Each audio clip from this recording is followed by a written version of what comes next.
L-ITS naħseb li fil-moment ma mhux jipproduċu.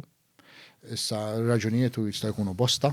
Illum biex tissir xef tawlu ħafna l-korsi se tiddum biex tigradwar xef tiċi 5 snin ġifi daqs avukat. Alla ta' qalbek naħseb jaqtaw qalbhom fatti ħafna qed jiġru, jagħmlu nofs il-korsi jitilqu. X'għandu jsir għax qabel iċ-chefs ma kienux idumu daqshekk biex sentej, jiena eżempju għamilt full-time kors ta' sentej, ovvjament tagħmel esperjenzi barra, mbagħad ikollok sena barra eżempju. Ija, anka mskejjer barra minn Malta, mskejjer rinomati li il-korsi ta' xefi huma sentej. Ija, ma din hija ovvjament. Ġulian titella li ITS is celebrating a record number of 3 to 5 graduates. Ma tara dawk 3 to 5 graduates kif huwa maqsumin. Daf 2022. Dak 2022, ma apart is-sena l-ITS tipproduċi minn kollox, tour guides, kollox. Eżatt, ta' reception, managers. Forsi naraw dik it-tendenza kif inhi. Għax speċa minn hemmhekk u tibda. Minn hemm tibda, 100%.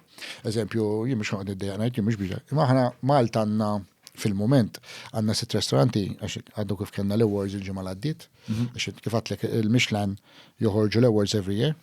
Malta għandna 6 ristoranti llum il-ġurnata grazzi Alla, meta bdejna 5 snin ilu kull ma kienu 3 biss, wieħed minnhom kont ir-ristoranti tiegħi. Fejn naħdem jien. Illum għandna 6 b'1 star u wieħed b'2.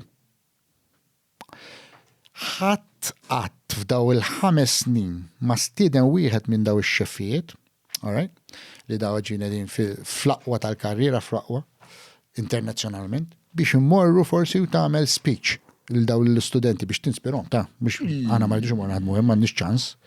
Imma ħadd qatt f'5 snin ma jistied mhux biex jistiedni, mhux lażin diġà.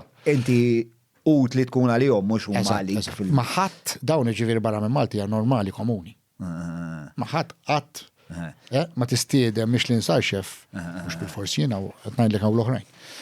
U jagħmel speech kif qed nagħmlu hawn fuq il-karriera tiegħi forsi ninspiraw 4 minn nies.